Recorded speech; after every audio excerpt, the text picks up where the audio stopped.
If you've never made bubble tea from scratch before, today I want to convince you to give it a try. Not only are you probably gonna have the best cup of boba in your life, but you'll also learn a few nuggets of super useful home cooking knowledge, like what makes black sugar a secret weapon for desserts? Why is it worth making tapioca pearls from scratch as long as you make them cubed? How to get the milkiest milk you've ever had in your life, and how to brew the type of tea that can hold up to so much dairy. We're gonna go through all of that in this video, but first, why am I doing this? I've always enjoyed the occasional cup of boba, but my view on bubble tea has changed for good after a trip to Taiwan earlier this year. I saw a huge line in front of a famous bubble tea shop called Tang. And when I saw that they were making their tapioca pearls from scratch in front of everybody right there, I just had to find out what the hype was all about. Unfortunately, that day the bubble tea was served in a paper cup and I was kind of tired and not ready to film, so I don't have my reaction, but man, that was one hell of a cup of boba. Fortunately, I found a video on YouTube that shows the exact same spot I've been to, so that definitely helps jog my memory. I'll link it below, and apparently you can get a sheet of gold on top of your bubble tea. I didn't go for the golden one, but let me tell you, I just couldn't stop thinking about that bubble tea ever since. Once you taste peak boba, there's just no going back anymore. Now, I'm not gonna try to replicate that exact cup of boba today because they were like caramelizing sugar on top of the tea right in front of everybody with a blowtorch that day, which admittedly tasted great, but let's keep things a little more realistic maybe. Instead, let me give you some general advice on how to make your perfect cup of bubble tea. If you think your quest for DIY bubble tea pearls starts at the Asian grocery store, you are not wrong. But even though there is probably an entire section with a myriad of dried tapioca pearls in all colors and sizes for you to just pop into some hot water, we are gonna go a different route today. After trying freshly made boba at Tang, I believe in the world of bubble tea, there is only one clear winner. Which is why we're gonna make our tapioca pearls fully from scratch. Or should I say, from starch. Sorry about that. Not just any starch though, guys. We're using tapioca. That's because starches are not all the same. Tapioca, which is the starch coming from a cassava plant, is exactly what you need if you want to create something that has the signature, chewy, dense bite that boba pearls are known for. So, to make dark tapioca pearls with a deep and rich flavor, we want to start by mixing some black sugar, which we'll get to in a second, and a small amount of tapioca starch first. We'll also add a tiny pinch of salt to lift the base flavors and give everything a quick whisk to combine. Add a bit of cold water and mix that in as well. Now you want to slowly bring the whole mixture up to a gentle boil, or almost to a gentle boil to be precise, because around 80 degrees your tapioca will already begin to gelatinize and form a seemingly impossible to work with messy goop. But don't worry, it'll all make sense. We just need to add more tapioca into a large bowl, then drop our goop in there and coat it in dry starch, which will already make it a million times easier to work with. Now we want to gradually keep kneading and folding in that raw tapioca, which will take a few minutes but works better than you'd first think. If you follow the exact amounts in the video description, you should be good, and eventually you'll end up with a clingy but manageable small light brown dough, a little something like this. Dust it with a little tapioca whenever it gets overly sticky, but first we want to roll this guy out into a disc, roughly half a centimeter in thickness. You then want to get a dough scraper or a large knife, which are going to be really important for this recipe, and slice that disc into long strips, roughly as wide as the dough is tall. The cut sides are going to be super sticky while they're exposed, so be sure they don't touch before you dust them with some more tapioca. I actually like rolling them in between my hands like this, and of course feel free to slightly adjust the shape wherever necessary. You should be left with these tapioca snakes, I guess, which we're gonna dust with extra starch, then working one or two at a time, slice into little pillows, roughly resembling little cubes. Remember to always keep them dusted so they don't stick together. It's a good idea to be liberal now and then dust off the excess later. This whole process is much easier than it looks. It took me like less than 15 minutes to make this entire batch start to finish. But I understand there's something we need to address here, and that is the shape of our boba.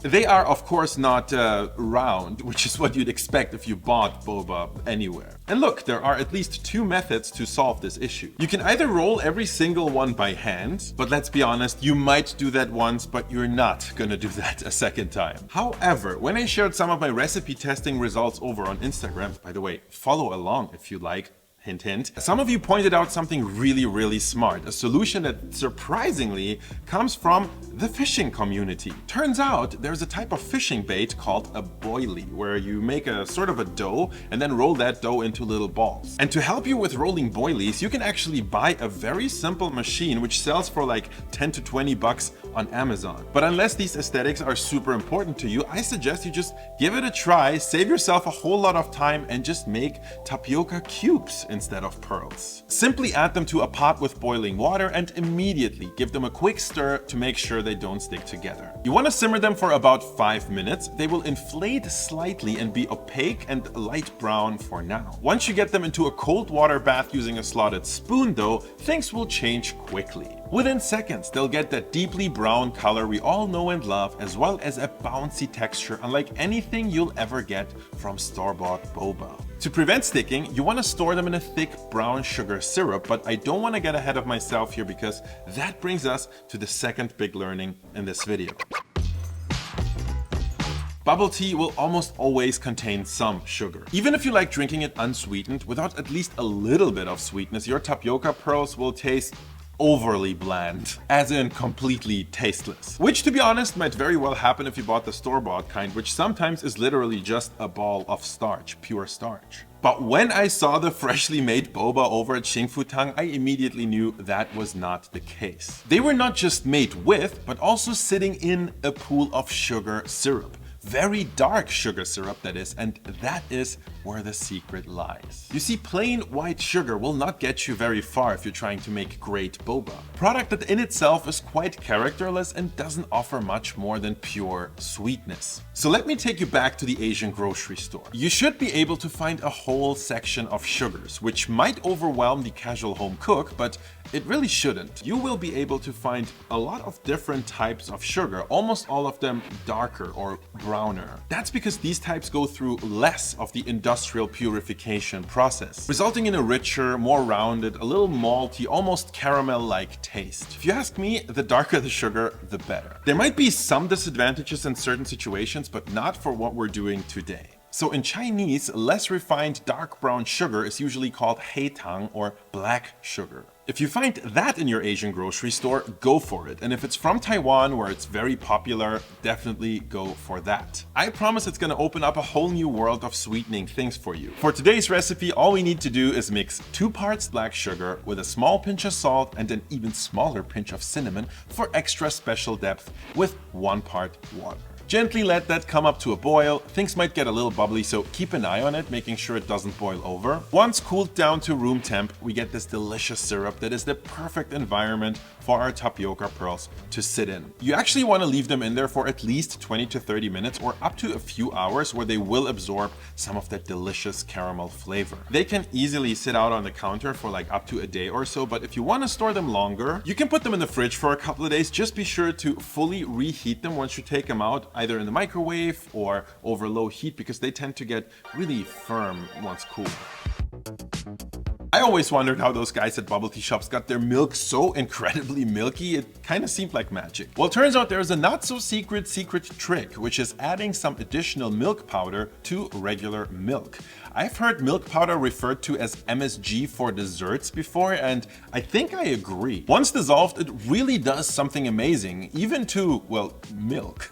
But there is another way, one that I might actually prefer, and that is canned evaporated milk. And I'm not talking about the super thick sweetened kind. That should usually be called condensed milk, not evaporated milk. This stuff right here is unsweetened and has a fairly low fat content of 4%, making it extremely rich and creamy, but not overwhelmingly so. I mixed both options together and actually really liked the result. What you should do either way is giving it a really hefty shake. This is a very important traditional part of bubble tea making, which actually helps intensifying the flavor by trapping a lot of air in the frothy milk and also giving it an extra luscious texture. Last but not least, we gotta talk about tea.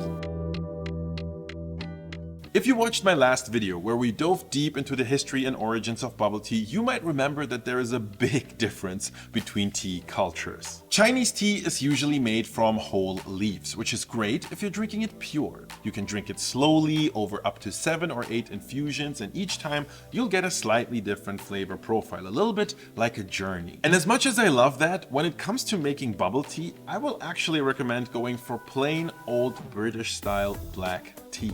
This type of tea is usually highly oxidized and chopped very finely, which means you only really get one good extraction out of it. I got myself some PG tips, which tends to work quite well for me. Now I'm gonna go for a really low water to tea ratio, steeping it for a very long 15 minutes, leaving me with an extremely strong and intense tea. And while this tastes extremely harsh and even bitter, at this point, that's not a bug, it's a feature. All of that harshness will actually mellow out in the mix while you still get a very distinct tea flavor. This perfect balance is exactly what we need to hold up against the milkiest milk and the deep caramel syrup. Speaking of which, we are ready to assemble our bubble tea, and that is definitely the easy part. Add a few scoops of our syrupy boba to a tall glass and then top up with our ready mixed frothy milk tea. Of course you can add ice cubes if you like, but I actually prefer my bubble tea warm most days. Even if this looks like a bit of work, I really can't recommend giving this a shot at home high enough. I'm truly convinced that this tastes better than anything you can get from a boba shop. Unless maybe you're trying one of those super legendary ones in Taiwan. I want to give a very special shout out to my Patreon supporters this week. I've been neglecting you guys for way too long, which I'm very sorry for, but I will be posting things again, and I'll start with like a little behind the scenes view, a couple of outtakes from the recipe testing process for this bubble tea video. So stay tuned for that. If you made it this far, why not check out one of my other videos? Thank you so much for watching. I'm gonna see you there or in the next one.